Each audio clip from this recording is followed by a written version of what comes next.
রাত্রেবেলায় মসজিদে নাকি জিনেরা নামাজ পড়ে, এটা বাস্তব, এটা হতে পারে। দেখেন,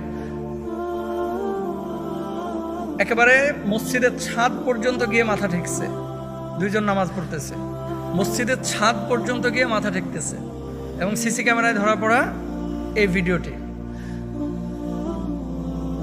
এগুলো আসলে যতক্ষণ পর্যন্ত আপনি নিজ চোখে না দেখবেন ততক্ষণ পর্যন্ত অনেকে বিশ্বাস করে না। রাসূল আকরাম সাল্লাল্লাহু আলাইহি ওয়াসাল্লামের সাথে জিনদের সমন্বিত সাক্ষাৎ ঘটেছে 6 বার, মদিনায় 3 বার, মক্কায় 2 বার, আর মক্কা মদিনার বাইরে 1 বার। রাসূল সাল্লাল্লাহু আলাইহি ওয়াসাল্লাম যখন তায়েফ থেকে এই যে রক্তাক্ত অবস্থায়, তায়েফের মানুষ যখন ইসলামের দাওয়াত গ্রহণ করলো না, আল্লাহর হাবিব সাল্লাল্লাহু আলাইহি ওয়াসাল্লাম যখন মক্কায় ফিরে আসতেছিলেন, মক্কায় ফিরে আসার পথে একটা উপত্যকায় তিনি নামাজ আদায় করছিলেন। তো সেখানে কুরআনুল কারীম আল্লাহ রাসূল যখন সশব্দে তেলাওয়াত করছিলেন, ঠিক সেই মুহূর্তে 70 থেকে 80, 80 থেকে 90, কেউ কেউ বলছেন 70 জন, কেউ বলছেন 80 জন, কেউ বলছেন 90 জন, এই 90 জন জিনের একটা টিম আল্লাহ রাসূল সাল্লাল্লাহু আলাইহি ওয়াসাল্লামের এই কোরআন তেলাওয়াত শুনেছিল এবং দ্বীনের দাওয়াত নিয়ে তারা ইসলাম কবুল করেছিল। আব্দুল্লাহ ইবনে আব্বাস রাদিয়াল্লাহু তাআলা আনহু তিনি একটি বিষয় বলছেন যে রাসূল আকরাম সাল্লাল্লাহু আলাইহি ওয়াসাল্লাম, আল্লাহর হাবিব সাল্লাল্লাহু আলাইহি ওয়াসাল্লাম একবার সাহাবীদেরকে বলেছিলেন, জিন সম্পর্কে যদি তোমাদের কোনো আগ্রহ থাকে বা তোমরা কিছু জানতে চাও তাহলে আমার সাথে চলো।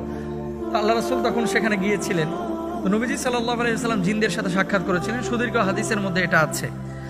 এবং আল্লাহ রাসূল সাল্লাল্লাহু আলাইহি ওয়াসাল্লামকে খুঁজে পাওয়া যাচ্ছিল না। পরবর্তীতে নবীজি নিজেই বলেছিলেন যে আমি জিনদের কাছে গিয়েছিলাম এবং সেখানে তাদের সাথে আমার সাক্ষাৎ হয়েছে। পবিত্র কুরআনুল কারীমে 1, 2, 3টা আয়াত না, একাধিক আয়াতে আল্লাহ সুবহানাহু ওয়া তাআলা কিন্তু জিন জাতির ব্যাপারে কথা বলেছেন।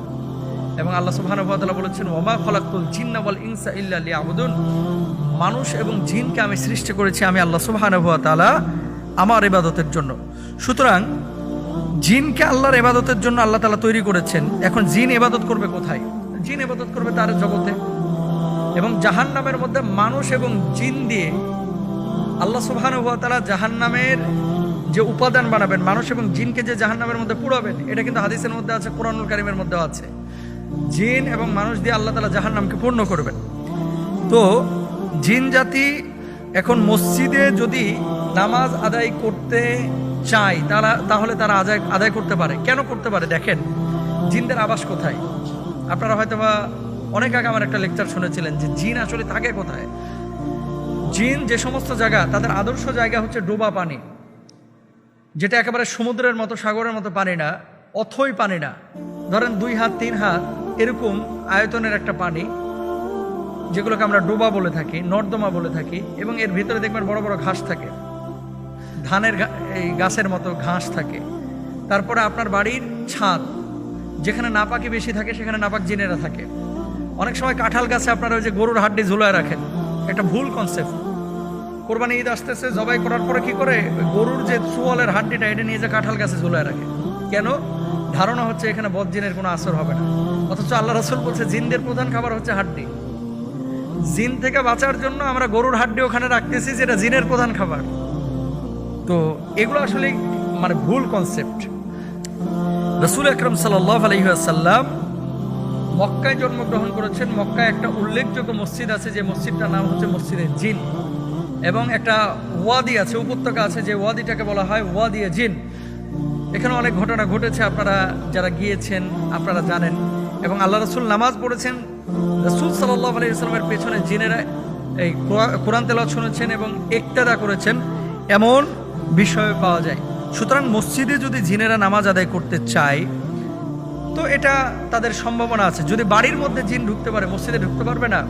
যদি গরুস্থানে জিন ঢুকতে পারে, আপনার তাল গাছে জিন যাইতে পারে, আপনার ওপরে যদি আচ্ছাদন করতে পারে বা আপনাকে ইফেক্ট করতে পারে, তাহলে মসজিদে ঢুকতে কি পারবে না? অবশ্যই পারবে। তো এই বিষয়টা নিয়ে আসলে এত আলোচনার কিছু নাই। তবে মুসল্লিদের, যেমন মাদ্রাসায় জিনেরা আগে পড়েছে, এরকম ঘটনা আমরা পেয়েছি।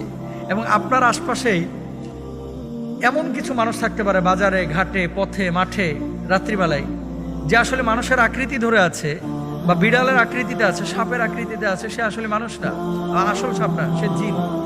এরকম হতে পারে, আল্লাহ তাআলা তাদেরকে সেই সক্ষমতা দিয়েছে। তো জিনকে অস্বীকার করা এটা সুযোগ নাই। আর রাত্রেবেলায় মসজিদে নামাজ আদায় করলে মসজিদের ক্ষতি হবে বা মানুষের কোনো ক্ষতি হবে, এই বিষয়টাকে বিশ্বাস করা যাবে না। ভুল কনসেপ্ট আমাদের ভিতরে আনা যাবে না, রাখা যাবে না। আল্লাহ বোঝার তৌফিক দান করুন।